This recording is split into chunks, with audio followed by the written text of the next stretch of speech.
Exploration Rover project scientist. And what are your primary duties on the mission? Well, I am the advisor to the project manager, and he's making decisions that are regarding budget and schedule and things that are happening on the project, and he needs a science advisor for those decisions.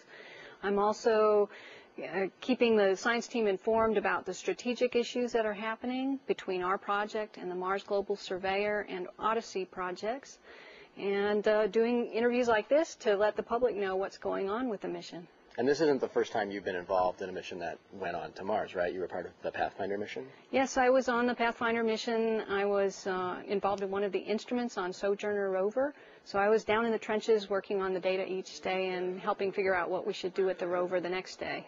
And you took some of your experiences, I would assume, from the Pathfinder mission and applied them to the current mission, right? I sure did. Number one lesson was patience.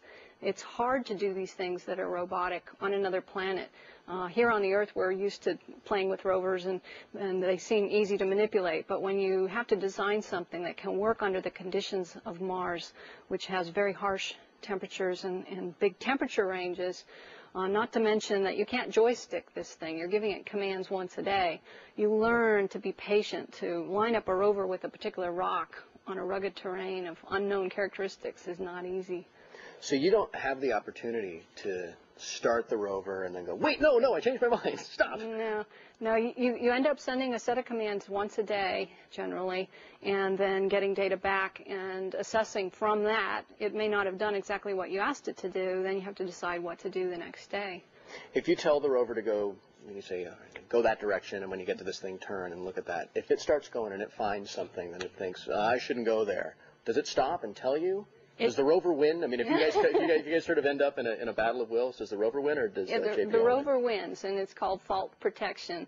The software developers built in fault protection so that if, for instance, the rover tilts too much, or if it encounters a hazard in front of it, like a big rock that it can't get around, it can either decide, depending on the command we've given it, it could try to get around such a hazard, or stop and send pictures back and data back from its sensors to let us know what's happened so we can figure out what to do next. Does it follow Asimov's laws of robotics?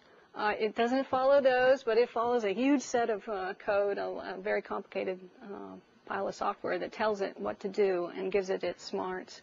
And the two main ways it can communicate back to you, it can go straight to the Deep Space Network, right? Right. Or it can go through the two orbiters, right? Right. Why I would assume you want them both for redundancy, right? Of course. How do you decide Deep Space Network or through the orbiters?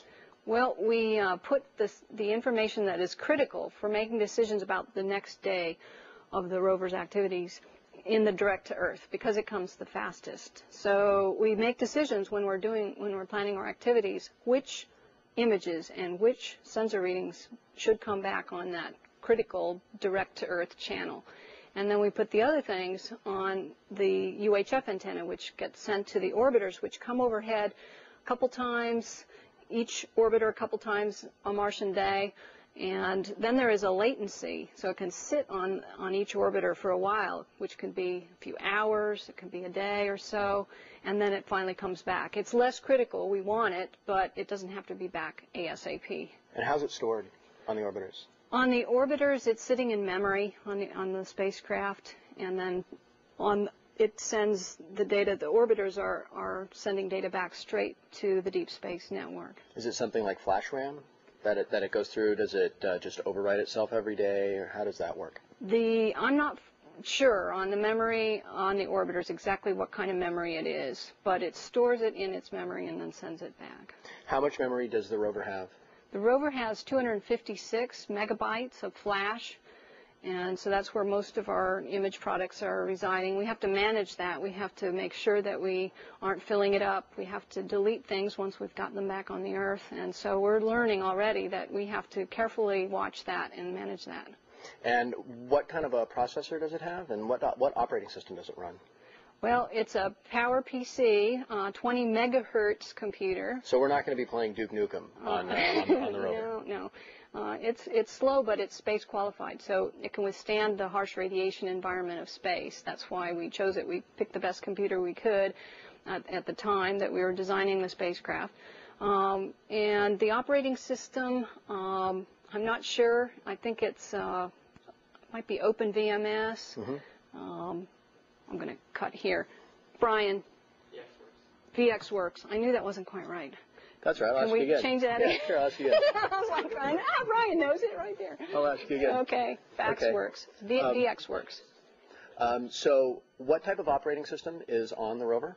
So the operating system is VxWorks, not a commonly used operating system on desktop computers, but it's something that we are familiar with for spacecraft, and that's what we used. Does the rover prefer VI or Emacs? I think that the rover prefers VI because that's what I use. That's a text editor, right on! Actually, it doesn't do its own editing, so... You probably wouldn't have room on the rover for all the bloat that's in Emacs, right? There you go. Yeah, that's what I thought. Okay, so it can go, when it communicates back to Earth, you said that it's faster to go through the deep space network rather than to the orbiter. But if I understand it correctly, the transfer rate to the orbiter is actually faster than the transfer rate back to Earth. That can be, but then it can sit on those orbiters for a while before it comes back. And we can't count on that orbiter data coming back in time for us to prepare the next day's activities, which takes about 17 to 19 hours to first lay out the activities and then turn those into commands. Compare for me Pathfinder touching down and Spirit touching down. Well, they're both very, very exciting. Yeah. Both times it was a set of parachute and then rockets firing, airbags inflating and bouncing, and that can be very scary when you have invested a lot in a mission. And but both times they worked, so it's clearly a good system for landing on Mars. Were any improvements or changes made to the Spirit rover based on the experience landing Pathfinder? Oh, a lot. And for landing, they did end up putting more layers on the airbags. They found that the rover for this mission weighed a lot more, and that made a difference in how good the airbags could withstand hitting rocks and a rugged surface. So they did make improvements to the stitching and the number of layers of fabric in the airbags, and they added extra little retro rockets to counteract any winds that might affect the system as it landed, to slow down its impact velocity. And when the rover is on the surface of the planet, I read that you have to worry about keeping the temperature correct. Now you're on the Martian equator. Does the weather at the Martian equator mimic the weather on Earth's equator, or is that the hottest point on the planet? Right now, I wasn't really as smart as my character on Star Trek, so I really don't know. Right now, it is a warm place to be. We picked this site because we get really good solar energy right now, and we're in the southern hemisphere summer, late summer. As the mission goes along, we'll be moving into autumn, early autumn. But the trick here is that you've got something like 100 degrees variation in Fahrenheit in the rover's day. So at, say, 2 p.m., it's plus 15 Fahrenheit. And at 6 a.m., it hits minus 100 Fahrenheit. So just imagine coming up with the electronics to survive that kind of cycle every day, and that's a big challenge. Yeah, because looking at it, it's how do you insulate all the optics to prevent expanding and contraction and the trade-off of the weight for all of that? There's a lot of thought that goes into the design of a spacecraft like this, and they pick their glues and their optics. They're all the parts and pieces to make sure that they work under this wide range of temperature, and they even run it through cycles to make sure it'll hold up. There's a large amount of electronics in the rover that have to be kept warm, much warmer than the ambient, and for that they put aerogel around the outside of that box, and then inside they have some little heater units and things, and they maintain the temperature in that warm electronic box within a range that's much nicer than the cold conditions. But, for instance, the robotic arm is hanging out in the ambient, and so they have to design all the motors, and everything in there have to be able to work. They've got some heaters for each of the motors so that if we're trying to operate it at night, we can run a heater before we try to operate a motor. Have you found that the conditions at the landing site sort of mimicked what you expected them to be? Have you been surprised by anything weather-wise? Well, we got surprised in that in mid-December there was a large regional dust storm that hit the planet on the other side of the planet from Gusev Crater, where this first rover landed. And that affected the whole atmosphere. It put a lot of dust in the atmosphere. And that made it warmer than what we were expecting for a minimum nighttime temperature. Sounds counterintuitive, but that's the way it worked. So we got there, and Jennifer Trosper said it was like we were wearing a winter coat, and we weren't quite, set up for the conditions. Although we can deal with it. They had to build the rover to withstand any range of temperature that we might encounter, and they did that. What this means is we just can't operate our equipment as much in the afternoon as we would like, but we can do a pretty good mission without this. So it was a little bit of a surprise, and the dust is decaying, so chances are we'll go back to what we consider a normal dust-free atmosphere pretty soon. How far do you deviate in your day-to-day operations from what your mission plan was 7 months ago when the spacecraft launched? Do you have to adjust? I would imagine you're driving around on another planet. Do you have to adjust pretty substantially, or is it really along what you expected it to be? Well, we could not plan out the rover's mission, and we knew that because we have to be able to react to the rocks and soil and configuration of terrain that we find and the discoveries that we make that we didn't know what we would discover. So every day is a new day. We have building blocks for activities. We knew we'd have typical kinds of days like drive days, spectroscopy days, days where we grind a rock we call scratch and sniff, different kinds of building blocks, and we practiced those so that we would practice reacting to discoveries in our tests and then using the building blocks to plan an activity. But we couldn't plan out the whole 90-day mission and know what we would encounter. Do you have to make big adjustments to the way that the rover communicates with the orbiters and the way it communicates back to Earth? Right, and that's another part of the flexibility the team had to be able to adapt to. For instance, it's turning out that we're sending a lot more data through Odyssey orbiter than we had expected. That's good, but we had to adapt to that rapidly. It's turning out that some of the orbiter data is coming back so rapidly that it's almost feeling like it's our critical data. So we are learning to adapt to how well or how differently things are operating than what we expected. So do you have code monkeys that are banging out code here at JPL and then sending it to Mars? Yeah.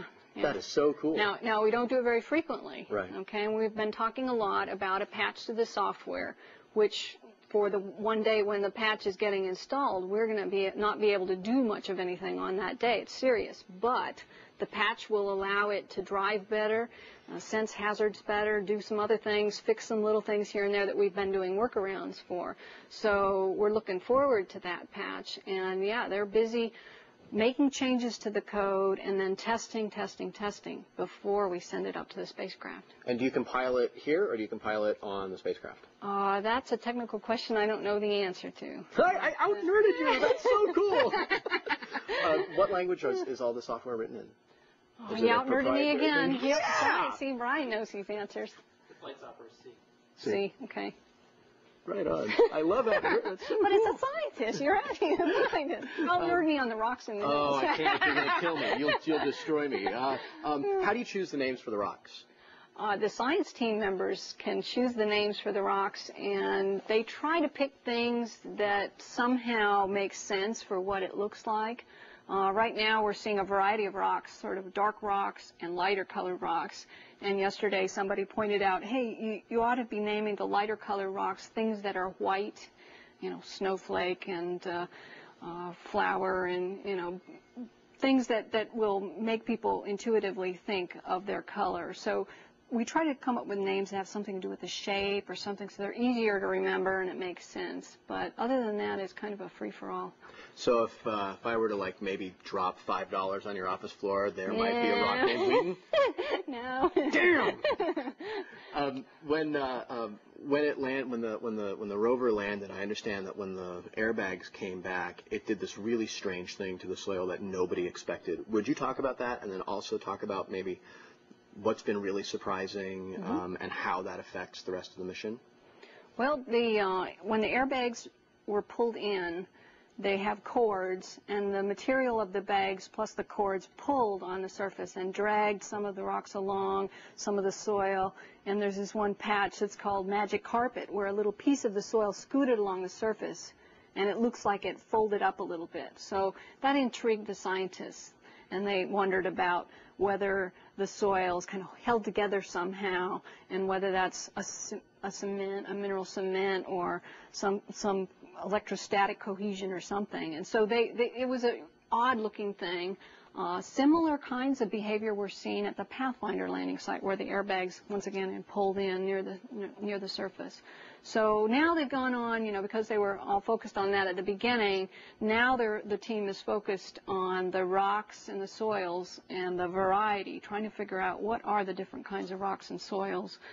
And there aren't too many, so they're looking out on the broad expanse, looking at especially the larger rocks, because those are the ones they can go to and measure with their instruments and try to grind into.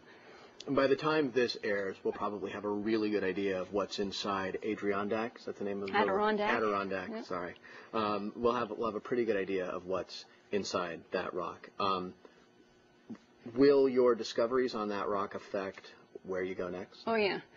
Do you have sort of like a little Atari Basic? So if we find this, then go to that thing there? Right. They actually, what you're describing, the science team makes these little boxes, and they show different pathways. So if they discover a certain thing, then they'll take a different path in the coming sols. So Martian days are called sols. So they line that up to get a sense of the different options. Of course, that doesn't mean they won't discover something and all of a sudden change their minds and say, oh, something we hadn't planned on, we need to take another direction in our strategic thinking. Is that part of your responsibility as part of the strategic team? Would that be considered strategy, determining where you're going to go? I'm actually even at another level. The science team every day, tactically, they're looking at their long-term plan and refining it. And they come up to a project meeting twice a week where we intermesh what they've been thinking with what the project's been doing in the test bed, what our capabilities are, any planning with the orbiters and things like that might affect what they're trying to do, and we bring that together. So I attend those kinds of meetings. So what are you hoping, like if you had, you could write the script, right? So what do we find? What we really want to find is sedimentary rock laying down by water. Mm-hmm. So what that might look like is a rock with some layers in it, fine grain things, sediment that when you look up close with a microscopic imager, these grains look cemented together. That would be a real touchdown if we could see something like that. It would mean liquid water was there in the past, and it could have been an environment favorable for life, and maybe even for preserving fossil evidence of life. Are you hoping maybe to strike some oil so the Bush administration will give you more money and maybe you'll get to do more stuff around there? That's too unlikely. Unfortunately, we didn't bring an oil rig with us. That's too bad. Yes. And what exactly do you do? I'm the lead rover driver for Spirit and Opportunity. And every day I get to figure out what the rover did, figure out where we can go, where is it safe to drive, and how to move the arm. And then I take inputs from the scientists. They say, we really want to get to this rock, so we plot out the path. We put on these cool 3D goggles, and we see it in stereo.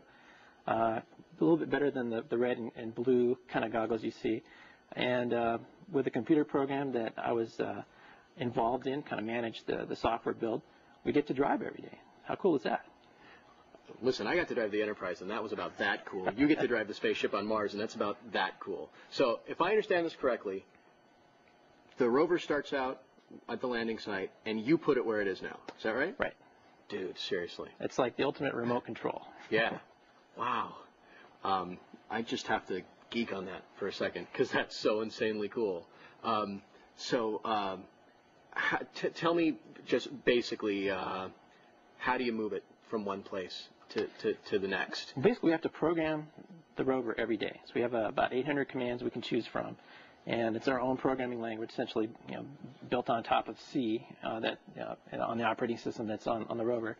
And we get to pick and choose. And some of them we get to we use when we want to control the rover specifically where we want to go. So we're telling it, turn this number of degrees to the right or left, go a meter forward, that type of thing. We did that when we drove off the lander. We didn't want the rover to supersede what we did. We're telling it we know better. Other times, and we haven't used this yet, but when we want to start driving far away, we're going to use something called a go to waypoint command.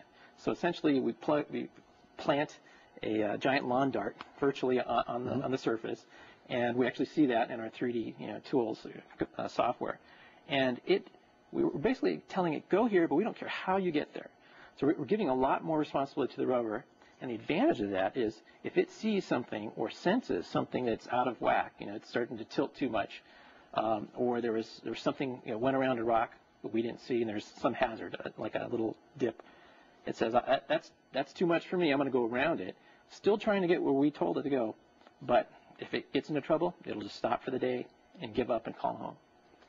Is it possible that it could be going to one of those lawn darts and find something really cool that maybe the scientists didn't see in the first, when they decided to send it off to that sure. place? And then it would say, "Hey, Dad, I found this thing." Will it do that? It's not smart enough to recognize the importance of what it's seeing. But we typically program it to take pictures along the way, and then when all that data comes down, we react to that. We see, look at that. That was, what is that? That's completely, I'm just sort of making that up because we haven't seen that yet. Yeah. But if we do, we might want to turn around and go back to that, say if it's a long drive. Otherwise, we just know that it's safe. It did the right thing. We're constantly making sure the rover nothing's breaking on it. So we have all this data. And then we just keep going. So we have these long-term goals, and then short-term, we see rocks and soil that the scientists, find that we need to examine.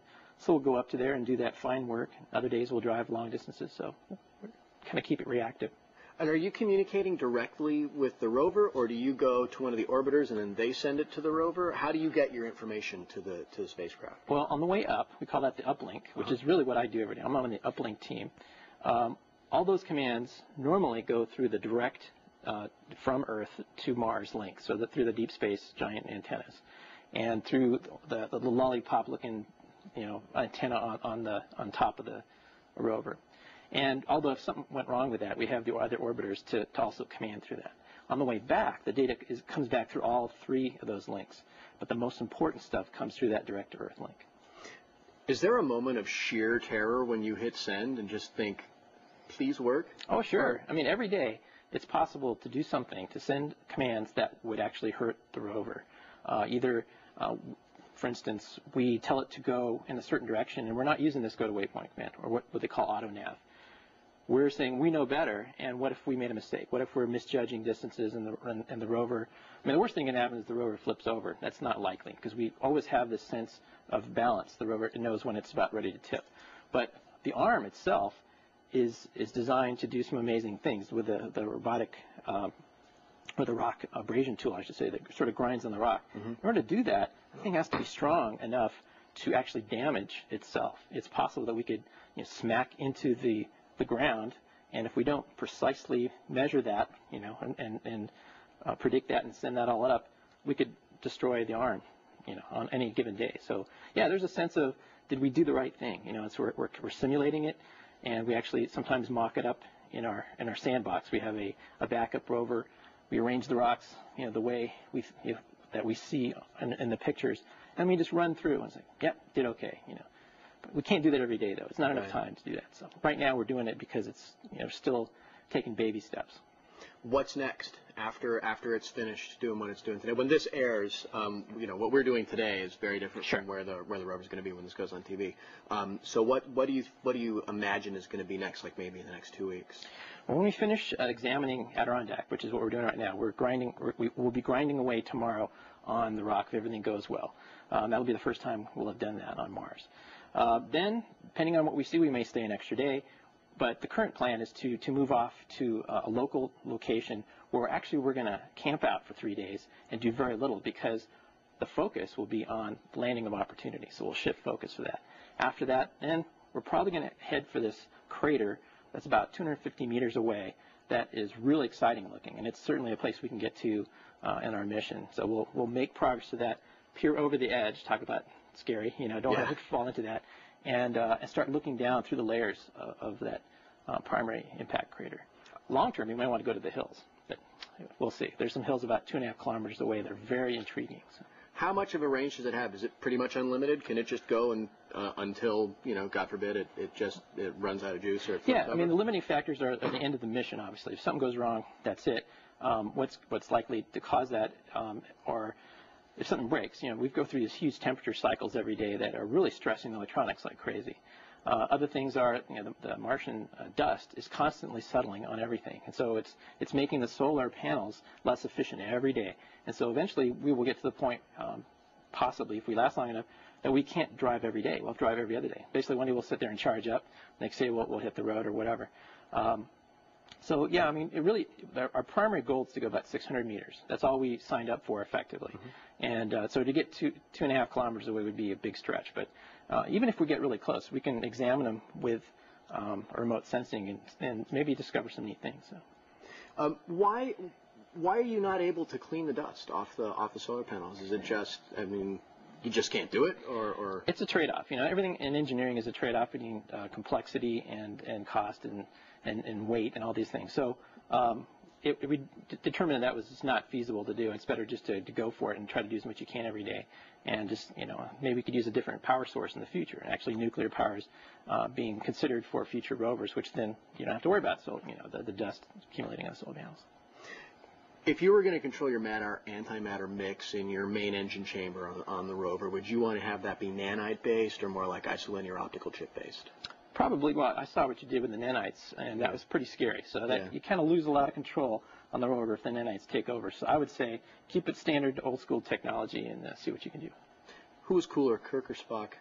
Spock, for sure. Yeah, because he's a scientist, right? Right, science. Yeah, right you'd want to have him on your team, right? Yeah. The home audience probably doesn't know, but we're standing across the room from a model of V'ger. Makes me very, very nervous. That is very cool. Yeah. Thanks a lot for talking to us. Is there anything I missed? Two quick things, and then we'll be done. Ask about how much horsepower that is, and how much it consumes, since you're talking about energy. Okay. And I actually don't know that, so don't know. Okay.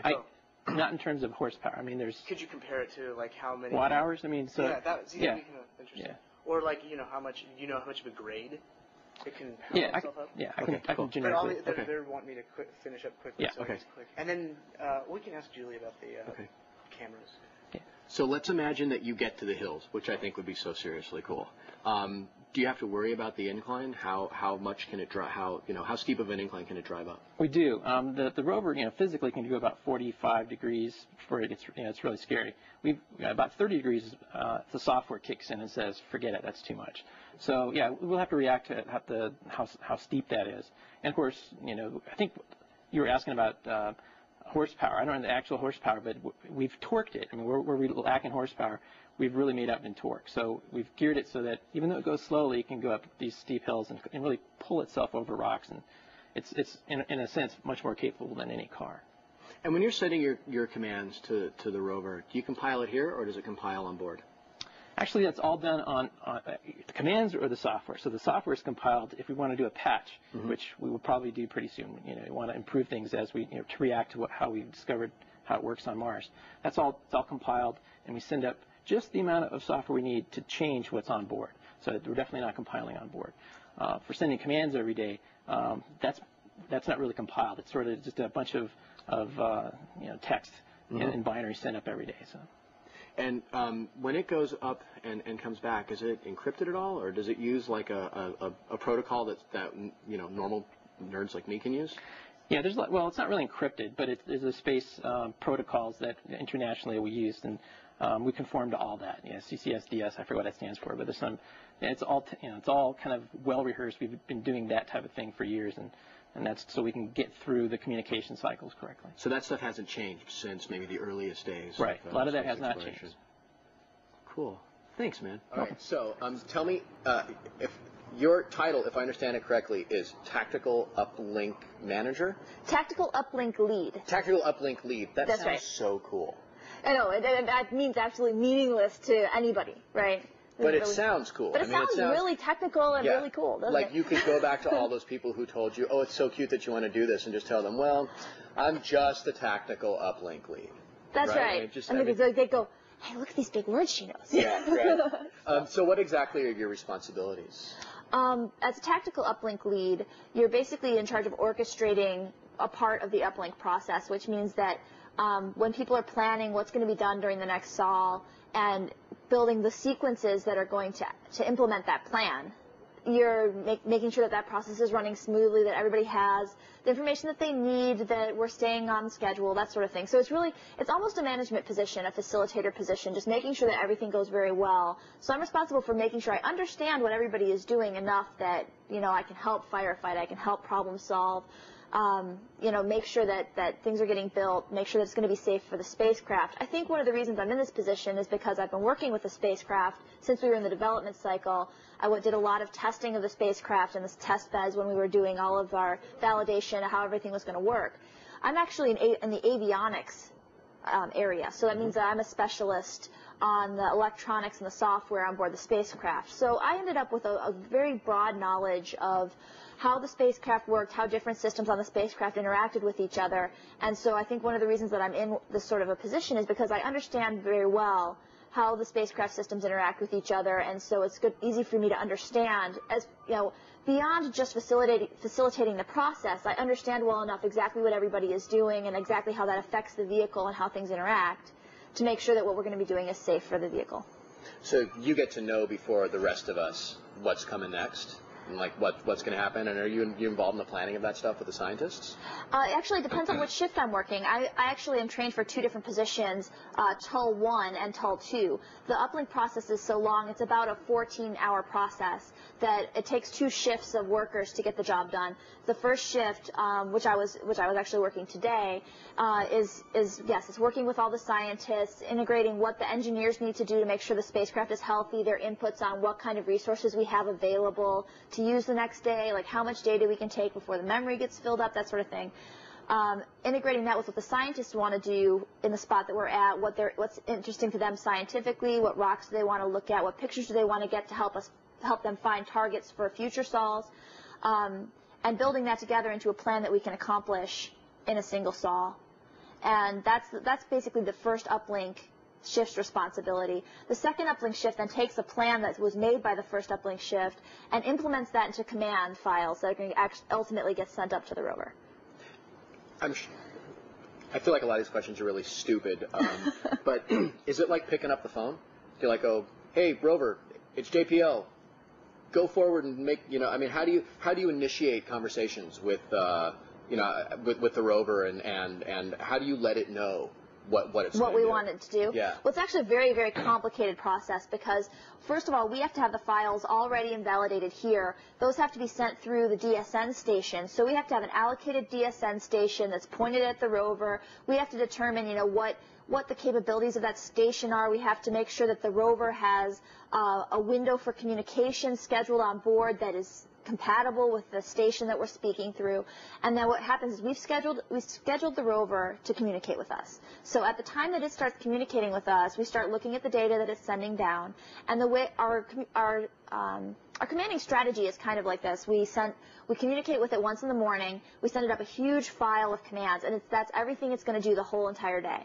And so what it is, it's a sequence, and it has a master sequence that's timed based on the sol time.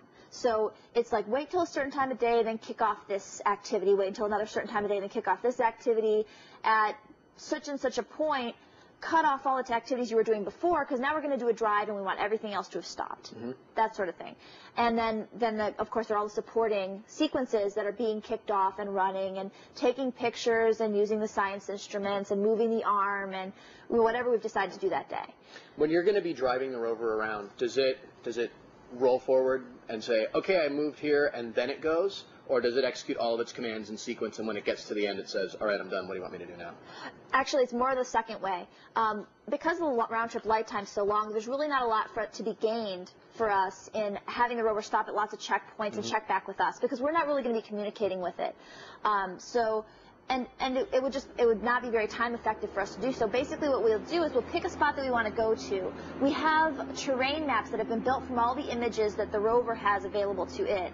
And so we put those into software that we have here on the ground that then also runs with the same software that the rover uses to pick a navigational path.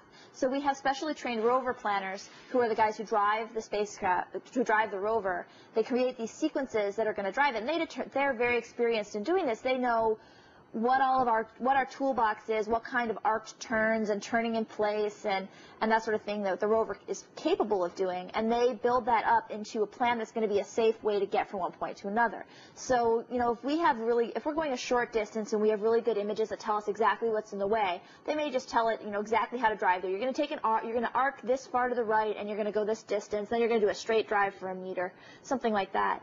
But if we're going to go farther and maybe, we have some blank spots behind rocks where we don't have images of, things that were shadowed by something or another, we'll put it into a mode where it'll actually do its own navigating, and we'll tell it, well, we want you to go to this ultimate destination, or maybe they'll pick several checkpoints, in between there. We want you to go to these 3 destinations in order, and it'll say, make sure that you find a safe path.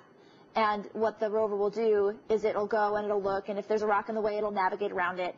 There are also other modes where you can say, well, we want you to go toward this rock. We're not really sure if it's safe where we want you to go, so keep going until you see something that makes you want to stop. So the rover has a lot of autonomous knowledge on board that allows it to figure out on its own how to get there. And then it basically reports back to us at the end of the day and says, okay, well, this is where I am now. Is that what you wanted? I talked to Brian Cooper earlier, and he said that if he could just pick anything, he would really like to send it up to the mountains.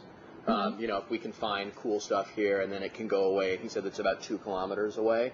And, that's our estimate. And it's designed to do a few hundred meters, right? Do you think it could make it? We're supposed to, for our mission success, to have a fully successful mission, we expect to be able to drive 600 meters. So, yeah, those mountains are a lot farther away. We actually expected to be very limited in the amount of driving that we were going to be able to do, just because the scientists would be so interested in looking at areas very close to the rover that they'd be interested in so many things that were so nearby that we'd have a hard time convincing them that they really wanted to drive far away. It'd be like taking a road trip with me where I want to stop every 25 feet to get out and take pictures of things. Yeah, right? Oh, cool, look, it's the biggest ball of string in the world. Right. Oh, the biggest frying pan in the Are you going to go US. see the biggest ball of twine on the surface of Mars? Is that If we see a sign on the highway for the biggest ball of twine on the surface of Mars, I can't imagine that we wouldn't go check that out. Yeah, I should hope so. But don't stop at the Mars mystery spot. It's totally a scam. It's just a house tilted on its side. Got it. Thanks for the invite. Thanks You're for the welcome. tip. Yeah. But so actually, we've been pleasantly surprised. The scientists are actually very interested in doing a lot of driving. We want to drive out to a crater and take some science at the edge of this crater. And then the scientists are actually very interested in going out to these east hills because we have these hills that are within range. The scientists are actually just as excited as we are to get over there because they're going to see a whole different kind of terrain there. They're thinking maybe different layers of the planet revealing different millennia of Martian development are going to be available to them there. So they're as excited as we are to go, and so we're very excited. We think we might get to do some real long-distance trip. Let's talk about the landing for a minute. Just as a civilian, I sit and watch this stuff and think, oh, God, please land. Please land. Just say you're there. Say you made it. What's it like to be somebody who's involved with this and you've got so much of your life invested in this? I mean, it's like when I work on a movie, I have so much invested in what I did on the set, making it to the screen, and hopefully what I hoped for my character to do translates well for the audience. And on a really small scale, it must be sort of like that for you guys. You spend all this time working on this stuff, and then you have to wait for the spacecraft to get to Mars, and then you have to listen to it go down and listen to it send out those calls. What's it like? Well, I think as opposed to a civilian, it's like better and worse being in our position. I mean, it's kind of better because we know exactly what it's going to do, and we have tested this to within an inch of its life. So we've got a pretty good idea what's supposed to happen, like at each checkpoint along the way, whether we're seeing exactly what we're supposed to see or not, which gives us a little bit of reassurance. But there's that terrifying, we've put so much work into this, we think we've done everything that we can to make it go right, but there's always something that could mess it up. What if it gets a really strong wind just right before it hits and it's just, and the airbags just can't take that kind of a force? What if something goes terribly wrong with the parachute? What if there's something that we can't control that just messes everything up for us? And then it's hard to even think what that would be like. If we didn't have one of these things to operate, well, how would that change our project? How would that change the mood that we're in here? I mean, really, we were very tense going into the Spirit landing, and now there's like such an air of euphoria because everything is going so well, and we've been able to accomplish so much just in these first few sols, and really nothing seems to be getting in our way in any big way. Like, we've been able to really make a lot of progress. We move from one thing to another. We can plan our schedule to be very success-oriented, assuming that something's going to go well, and everything is going just about exactly as well as we expect, so we're able to just keep on, plowing through and getting more science. In fact, we've been so successful that we're filling up our memory with science faster than we can downlink it to the ground. How rapidly? It's got 256 megs on board. Is that right? On the rover? That's approximately right. And some of that's being used to store our flight software. So we actually don't have quite that much room that we can use to store science data. I imagine like the imaging, like that's what the public gets excited about. I would imagine that the scientists are pretty thrilled about the spectroscopy and all that stuff, right? And the public's like, I want to see pictures of rocks, right? Oh, and not only that, I want to see color pictures of rocks. Right. And those are definitely the biggest memory hogs we've got. Right. So how do you prioritize that stuff? When what comes down first and what do you flush out of memory right away? How do you make those decisions? Well, obviously our highest priorities, we're creating a lot of data, not just the science data. We're creating a lot of data. Our highest priorities are always what we need to plan the next day. Mm-hmm. So that's what we call our critical data. We always try to plan that so we can get it down in our afternoon high gain session, definitely have it on the ground to plan the next day's activities. And we're completely dependent on that stuff to be able to move forward. So that's critical, and that's always the highest priority. The next priority is the stuff that the scientists are really interested for their planning, I want to see this to decide, where else we might want to go, and for their longer term planning.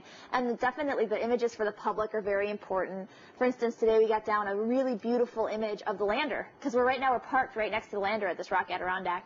And so they took this beautiful color image of our lander sitting there. It looks gorgeous. The airbags are dirty, but everything else just looks polished. It's so clean. Sitting there on the surface of Mars is so clean. Do you get to go through this whole process again in just a couple of days with Opportunity? Is it just you start over? It's like you're right back in the upper atmosphere and you're waiting for it to come down, and you go through that all those emotions again, and then is it better or worse because you get to do it again right away? Well, maybe it's a little less scary because Spirit worked. Mm-hmm. I mean, there are definitely differences between the two landing sites and elevation and the way they expect the atmosphere to be. So that make it a very different situation for the landing system. But at least we know that our landing system, the way we designed it, can work. And we saw Spirit land. So that gives us a little bit of confidence in at least that our system, it can work. There's no fatal flaw in the way we designed this thing that we had to fix between the two landings. So, but it's still, it's going to be pretty much the same kind of fear, the same nail-biting tension. Yeah. Just talk to it.